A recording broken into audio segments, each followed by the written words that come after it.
নমস্কার, শুভ সন্ধ্যা আপনাদের সকলকে। আমি অমিতাভ, সঞ্চালক অমিতাভ, আবার চলে এলাম আপনাদের জন্য এবং অমিতাভর আরও একটি পর্ব নিয়ে।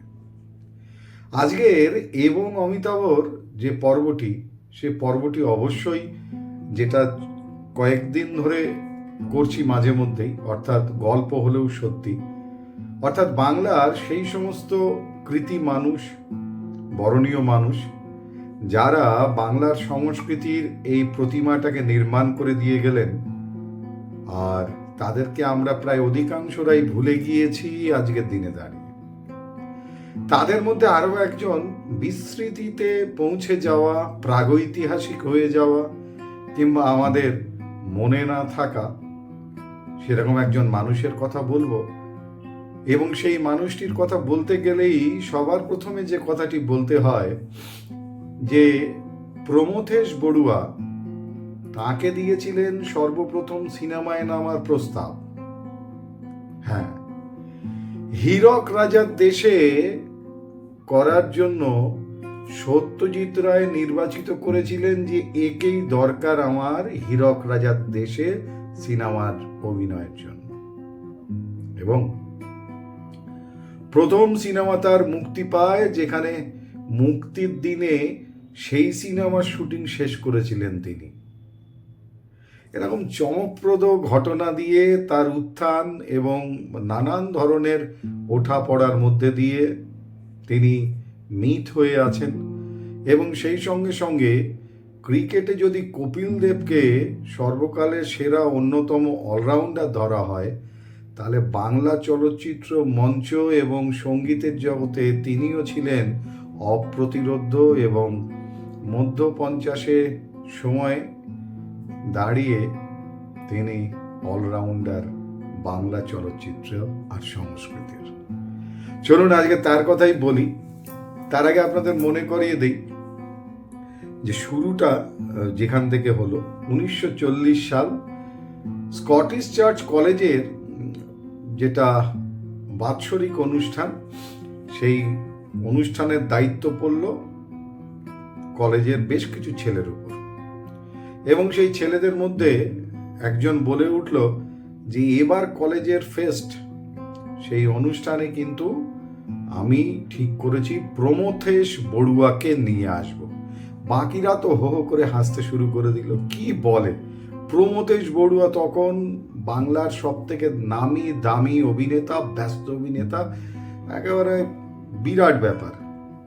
প্রমথেশ বড়ুয়া আসবে স্কটিশ চার্চ কলেজের ফেস্টে, আর তাও তোর কথা শুনে। বলল, দেখ আমি ঠিক এনেই ছাড়ব। এবং 100 টাকা বাজি ধরা হয়েছিল সেই সময়। পরের দিন সেই ছেলে ঠিকানা জোগাড় করে শটান হাজির প্রমথেশ বড়ুয়ার বাড়িতে। গিয়ে হাতে পায়ে ধরে একেবারে নাছোড় বান্দা। শেষে প্রমথেশ বড়ুয়া রাজি হলেন, ঠিক আছে আমি যাব, তবে হ্যাঁ 10 মিনিটের বেশি সময় কিন্তু আমি থাকবো না। এবং কলেজ ফেস্টের দিন তিনি এলেন, মঞ্চে তাকে বরণ করে নেওয়া হলো। তারপর তিনি সামনের সারির আসনে বসলেন। তাকে সম্মান প্রদর্শন করে সেই ছেলেটি হারমোনিয়াম তবলায় গান শুরু করলেন সেই ফেস্টে। হ্যাঁ, কি গান করেছিলেন তিনি? শাওনো রাতে যদি, এই গানটি স্মরণে আসে গো মোরে। এই গানটি শুনে মুগ্ধ হয়ে গেলেন প্রমথেশ বড়ুয়া। মঞ্চ থেকে যখন ছেলেটি নেমে এলো, তাকে বললেন, তোমার সঙ্গে দরকার আছে, কালকে তুমি আমার বাড়িতে একটু এসো। পরের দিন সকালে সেই ছেলেটি গেলেন প্রমথেশ বড়ুয়ার বাড়িতে। বাড়িতে যাওয়ার পর প্রমথেশ বড়ুয়া বললেন যে তুমি অত্যন্ত সুন্দর গান করো, তোমার কণ্ঠ খুবই সুন্দর, আর সেই সঙ্গে সঙ্গে তুমি দেখতেও সৌম্যকান্তি, আর তোমার হাঁটা চলার মধ্যে একটা অভিনেতা ভাব রয়েছে, তাই আমি তোমাকে চলচ্চিত্রে অভিনয়ের প্রস্তাব দিচ্ছি। আকাশ থেকে পড়লেন সেই ছেলে। যাই হোক, প্রমথেশ বড়ুয়া বলেছিলেন যে ঠিক সময় তোমাকে ডেকে নেব। তারপর স্কটিশ চার্চের কলেজের পড়াশুনো শেষ করে সেই ছেলে ফিরে গেল তার যেখানে থাকতেন তিনি, অর্থাৎ কাটিহারে। মূলত তিনি হুগলির চোপা গ্রামে তার জন্ম, কিন্তু বাবার যেহেতু ছিল ট্রান্সফারের চাকরি, নানান জায়গায় ঘুরে ঘুরে, সেই চাকরির সুবাদেই তারা কাটিহারে তখন ছিলেন।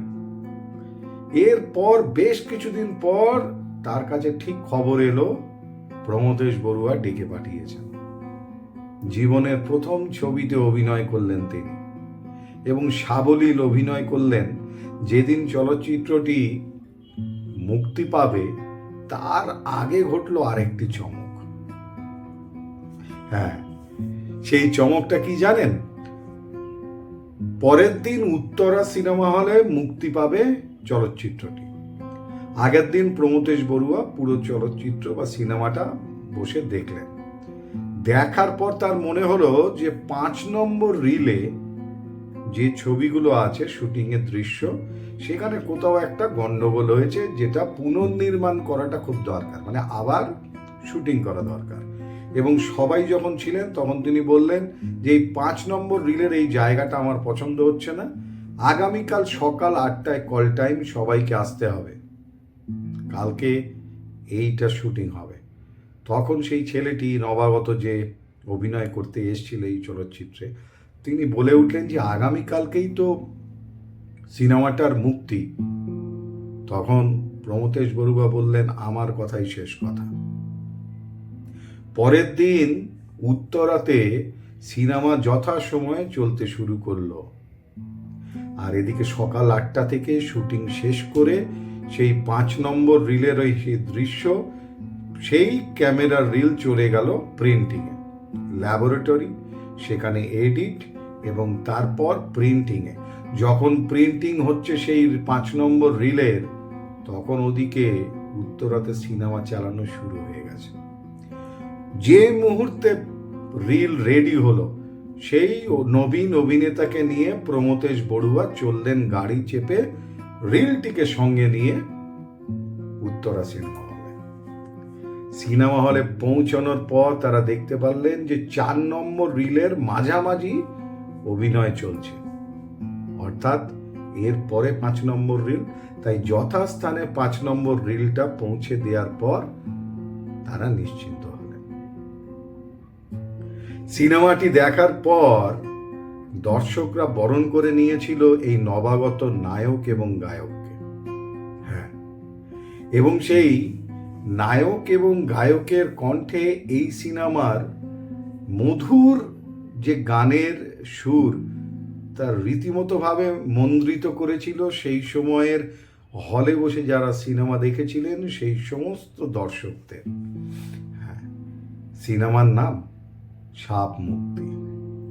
এই ছবিতেই তার সেই বিখ্যাত গান, যে গানে মানুষের মনে তিনি জায়গা করে নিয়েছিলেন, অনুপম ঘটকের সুরে। সেই গানের মধ্যে অন্যতম গান হচ্ছে বাংলার বধূ। আর একটা গান করেছিলেন বনে নয় মনে রঙের আগুন। এই ছিল গানের প্রথম কথাগুলো। ও আরেকটা গান ছিল এই ধরনীর ধুলির তলে। গানগুলো সুপার ডুপার হিট হলো। সাবলীল অভিনয় দেখে মুগ্ধ হলেন দর্শক, আর বাংলাদেশ পেয়ে গেল মধ্য 40-এর মাঝামাঝিতে দাঁড়িয়ে এক নায়ক গায়ক সুপারস্টারের। জন্ম হলো আর এক নবাগত ইতিহাসের, পথ চলা শুরু হলো বললেও ভুল হয় না। ছবির নাম সাপ মুক্তি, আর সেই নায়ক গায়ক হলেন রবীন মজুমদার। রবীন্দ্রনাথ মজুমদার তার মূল নাম ছিল। প্রমথেশ বড়ুয়া তিনি কেটে করে দিলেন রবীন মজুমদার। বাংলা চলচ্চিত্রে 1940-এর দশকে নতুন এক নায়ক গায়ক পেল বাংলা সিনেমার দর্শকরা। সেই থেকে পথ চলা শুরু। তারপরে অসংখ্য ইতিহাস রচনার মতো উপাদান তার সামনে এসেছে। তার আগে বলে নেই, 1940-এ সাপ মুক্তি যদিও সিনেমায় রিলিজ করেছিল আর নায়ক গায়ককে চিনিয়েছিল চলচ্চিত্রের দর্শকদের কাছে, কিন্তু 1939 সালে তিনি প্রথম রেকর্ড করেন তার আধুনিক গানের অ্যালবাম। এবং সেই আধুনিক গানের অ্যালবামে তিনি গান করেছিলেন, সেটা আধুনিক গান এবং নন ফিল্মি গান আর কি। আজিয়ে বিদায় ক্ষণে, ওগো অনেক দিনের কথা, এরকম কিছু গান তিনি করেছিলেন, যার এম সুলতানের কথা বা গীতিকার ছিলেন এম সুলতান আর ভবানী চরণ দাসের সুরে, এবং উদ্যোগে ছিলেন সঙ্গীতাচার্য ভীষ্মদেব চট্টোপাধ্যায়। 1939-এ তার অ্যালবাম আধুনিক গানের রেকর্ড, এবং তারপর 40-এ নায়ক গায়ক হিসাবে নিজের আলাদা এক উত্থান চলচ্চিত্রের জগতে। মোটামুটি এভাবেই শুরু হলো তার জীবনের একটা নতুন করে পথ চলা। তার জীবনের পথ চলাতে আরো একজন মানুষের সংস্পর্শে আসার পর আরো খানিকটা নাম এবং তার পরিচিতি বেড়ে গেল। তিনি হচ্ছেন সুরকার কমল দাশগুপ্ত। কমল দাশগুপ্ত আর রবীন মজুমদারের জুটিতে তৈরি হলো নানান হিট গানের এক নতুন করে বর্ণময় ইতিহাস। হ্যাঁ, প্রেমেন্দ্র মিত্রের কথায় 1943 সালে যোগাযোগ ছবির জন্য গাইলেন রবীন মজুমদার নাবি কামার, কিংবা এই জীবনের যত মধুর ভুলগুলি। 1944-এ নন্দিতা ছবির জন্য প্রণব রায়ের সুরে তিনি গাইলেন তুমি এসেছিলে জীবনে আমার। 1942-এ কমল দাশগুপ্তের সুরে, ক্ষমা করবেন, প্রণব রায়ের কথাতে আর কমল দাশগুপ্তের সুরে তিনি গেয়েছিলেন তুমি এসেছিলে জীবনে আমার, ওটাও 1944 সালে। 1942 সালে তার আগে তিনি কমল দাশগুপ্তের সুরে গেয়েছিলেন প্রণব রায়ের কথাতে গরমিল নামক চলচ্চিত্রে নায়ক এবং গায়ক হিসাবে। তার সেই বিখ্যাত গান যা বহুবার রিমেক হয়েছে আর আমাদের হৃদয়ে নতুন করে ঝড় তুলেছে যতবারই সেই গরমিল চলচ্চিত্রের গানটা আমরা শুনি। হ্যাঁ, এই কি গো শেষ দান, মনে পড়ছে?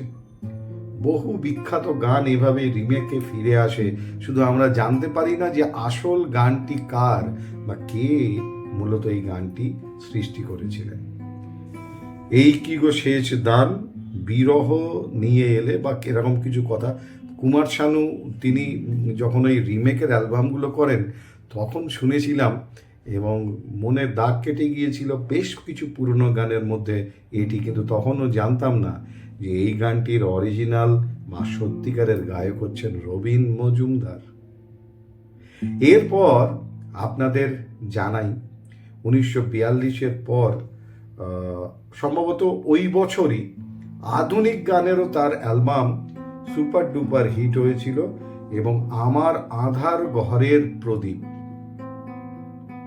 সেই একই বছরে আধুনিক গান যা সুপার ডুপার হিট হয়, যে গানের কথা লিখেছিলেন হীরেন বসু এবং সুর করেছিলেন রবীন চট্টোপাধ্যায়। এই কি গো শেষ দান আর আধুনিক গান আমার আধার ঘরের প্রদীপ, ক্ষমা করবেন, এই দুটো গান মিলে নতুন করে এক কালজয়ী তকমা বা উপাধি পেয়ে গেল তৎকালীন গায়ক নায়ক রবীন মজুমদার।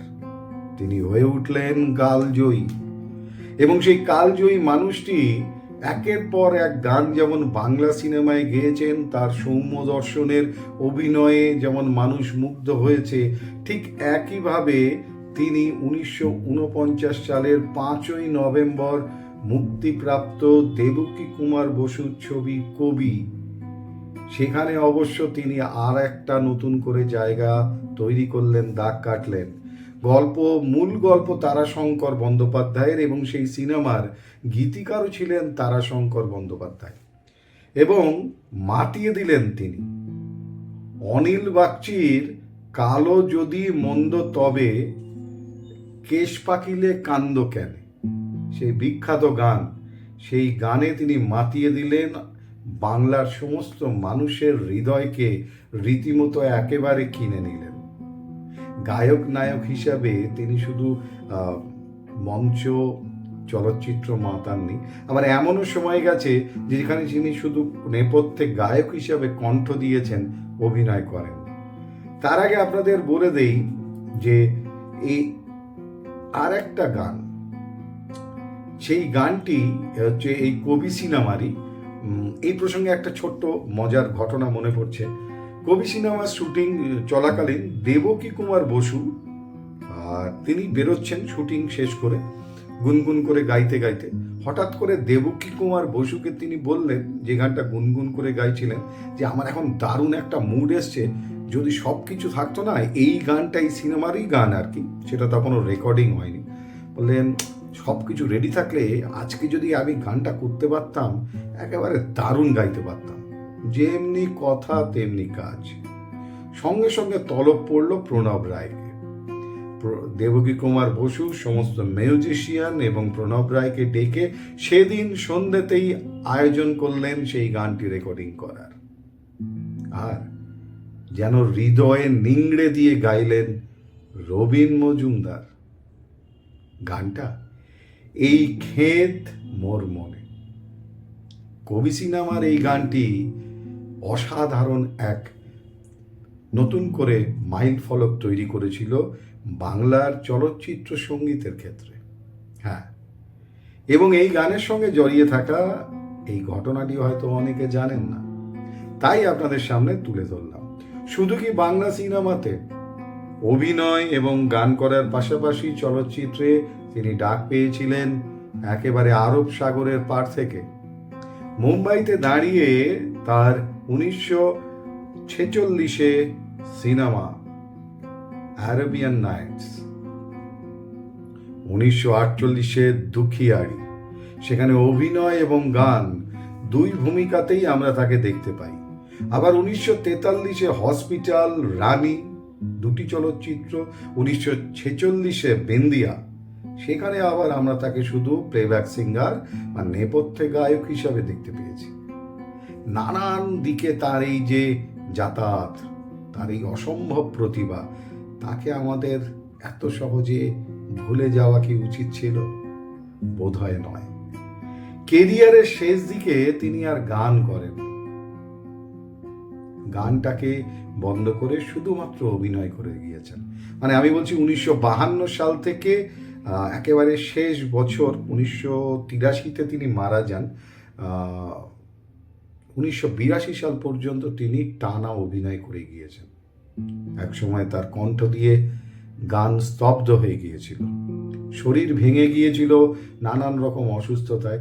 এই অসুস্থতার প্রসঙ্গে আপনাদের মনে করিয়ে দেই যে 1950-এর সময় তিনি দারুণভাবে অসুস্থ হয়ে পড়েন, ভীষণ অসুস্থ।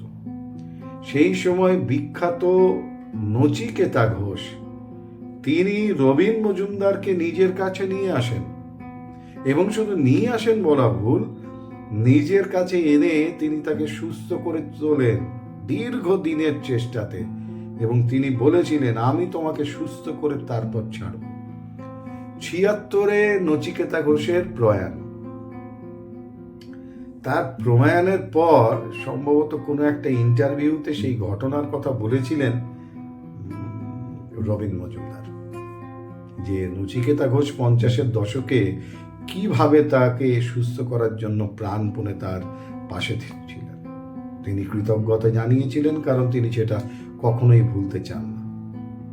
সেই রবীন মজুমদার 1952 সালের পর আর তার গান আমরা সেইভাবে শুনতে পাইনি। কিন্তু একটা ঘটনা মনে পড়ে যাচ্ছে, 70-এর শেষ দিকে সম্ভবত শেখর চট্টোপাধ্যায়ের একটি নাটক, দূরদর্শন নাটক, শেখর চট্টোপাধ্যায়, তার নাম আচার্য। সেই আচার্য নাটকের মুখ্য ভূমিকাতেই তিনি অভিনয় করেছিলেন রবীন মজুমদার।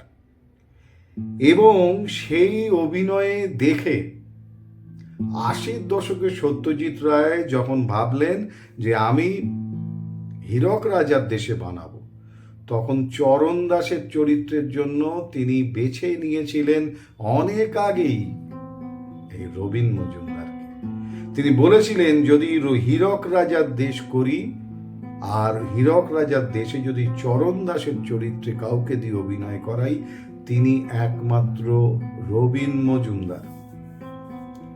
রবীন মজুমদারকে তিনি বলেছিলেন যে আপনি চাইলে এইখানে গানটাও করতে পারেন। অর্থাৎ চরণ দাসের কণ্ঠে একটা গান আমরা শুনেছি হীরক রাজার দেশে, এই গানটি গাইবার জন্য রবীন মজুমদারকে বলেছিলেন সত্যজিৎ রায়। তিনি যখন রাজি হলেন অভিনয়টা করবেন, তখন রবীন মজুমদার বলেছিলেন যে প্রফেশনালি বা পেশাদারিভাবে গান তো দীর্ঘদিন ছেড়ে দিয়েছি, গানটা আমার দ্বারা আর বোধহয় হবে না।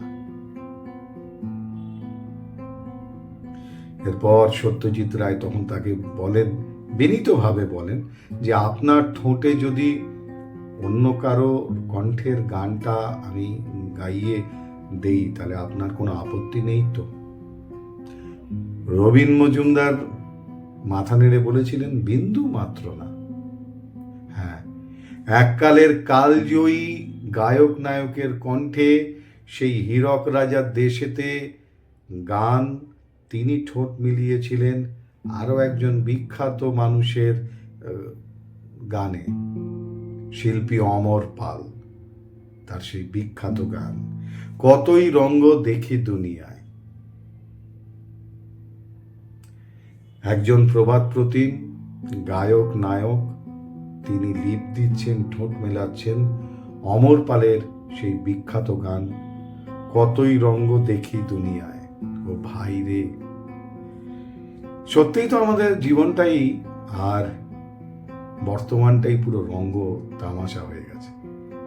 যারা এই সংস্কৃতির মূর্তিটা নির্মাণ করলেন, আমরা তাদেরকে পণ্যই বানিয়ে দিলাম, শুধু তাদেরকে আন্তরিকভাবে মনে রাখলাম না, বিনম্র শ্রদ্ধাও জানালাম না। শতবর্ষ পার করে আসা রবীন মজুমদারকে নিয়ে কোথাও একটা অনুষ্ঠানে আলোচনাও শুনি না। যারা এই সংস্কৃতিটাকে নির্মাণ করলেন, প্রাণ দিলেন, তারা প্রাগৈতিহাসিক হয়ে গেলেন, হারিয়ে গেলেন, স্মৃতির পাতাগুলো নষ্ট হয়ে গেল।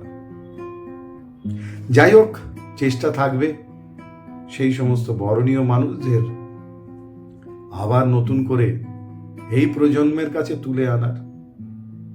কোথাও কিছু পেলে তাই যত্ন করে সেগুলোকে সংগ্রহ রাখার চেষ্টা করি, আর এবং অমিতাভর মাধ্যমে আপনাদের কাছে পৌঁছে দেওয়ার চেষ্টা করি।